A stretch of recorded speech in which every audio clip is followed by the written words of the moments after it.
So, let's begin. When Daniel first mentioned it, I laughed, not kindly, but in a way that carried ridicule. Seriously? I said, shaking my head. You're jealous of Ethan? He's my best friend.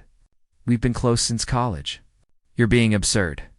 Daniel's jaw tightened, but he didn't argue back. He just gave a slow nod and fell into silence, the kind that feels heavier than words. Later that night, I told my sister, Daniel's being insecure. He thinks Ethan is some sort of threat. It's so immature, she sided with me, and I felt smug about brushing his worries aside. Ethan had been a constant in my life through heartbreaks, career failures, even when I first started dating Daniel. He was the one I could always talk to without judgment. But what I didn't see then was how it appeared to Daniel. Ethan texted me all the time, and I always replied right away. Sometimes I laughed at his messages while sitting at dinner with Daniel, leaving him staring at me across the table. We shared inside jokes, hugged longer than necessary, and often stopped talking the second Daniel walked into the room. I told myself it was innocent, but deep down, I knew it wasn't as harmless as I pretended. A few weeks later, Daniel tried again. One evening, he said, "Sophie, I need you to understand. It feels like you're giving Ethan parts of yourself that should belong to us, to me." I rolled my eyes, irritated.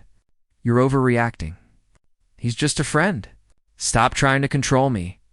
That was the moment something shifted in him. I saw it in his eyes. Not anger, but a quiet determination, as if he had made up his mind. I mistook his silence for victory, too busy feeling self-righteous to realize I had already lost something important. Over the next month, Daniel changed, not in an explosive way, but in small, unsettling ways. He stopped asking where I was going when I met Ethan. He no longer waited up for me when I came home late. The man who used to notice every detail of my day now seemed distant, detached. At first I thought it was progress that he'd finally stopped obsessing. But instead of relief, I felt a hollow emptiness. His silence weighed more than our arguments ever did.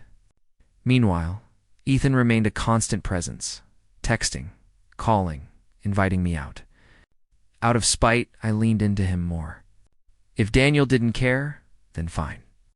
I laughed harder at Ethan's jokes, stayed out later, shared more secrets. But the more I gave Ethan my attention, the colder home became. Dinner turned into quiet meals. Nights ended with Daniel rolling to his side of the bed without a word. Then one Friday night, I walked in after being out with Ethan and found Daniel sitting in the living room with a suitcase by his side. My heart dropped. "What are you doing?" I asked, trying to sound calm, though my voice shook. He looked at me, not with anger, not with sadness, but with indifference. "I can't do this anymore, Sophie," he said evenly. "I warned you. I told you how it made me feel, and you mocked me. I won't beg for respect in my own marriage." I froze. "Wait, you're leaving me because of Ethan?" "Really?" My words spilled out in panic. But Daniel didn't waver. He took a deep breath. "This isn't about Ethan. It's about you. You made me the outsider in my own marriage, and I'm done." The floor seemed to disappear beneath me. I always believed Daniel would never leave, that no matter how far I pushed, he'd stay. But standing there with his suitcase, he looked like a man who had already left me long before tonight. I stumbled toward him, desperation clawing at my chest. "Daniel, please don't do this. Ethan's just a friend. I was wrong to mock you." I didn't mean it. My voice cracked. All my confidence stripped away. But Daniel shook his head. "You don't get it, Sophie. You didn't just mock me. You dismissed me? You treated my feelings like they didn't matter. You laughed while I was drowning." His words hit me like stones. For the first time, I saw myself through his eyes. The way I rolled mine at his questions. The way I brushed off his concerns with sarcasm. The way I chose Ethan's validation over Daniel's trust. Suddenly, it wasn't about jealousy anymore. It was about betrayal. Not physical, but emotional, deep, and cutting. I tried to grab his hand. "We can fix this. Please, I'll stop seeing Ethan. I'll do anything." Every word was laced with desperation. But Daniel gently pulled his hand away, already at peace with his decision. I gave you years, he said softly. I begged you to see me, but you never did. You only saw a jealous husband to mock. Now I finally see myself, and I know I deserve better. He picked up the suitcase and walked out the door. The silence that followed was suffocating. I sank onto the couch, every memory of my cruel laughter and dismissive words playing in my head.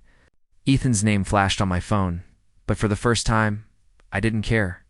His attention meant nothing compared to what I had just lost. I had believed Daniel would always be there, no matter how much I pushed. But I was wrong. My mockery had built a canyon between us, and when he finally crossed it, he never looked back. That night, I realized too late that the man I dismissed as jealous was the only one who had truly loved me.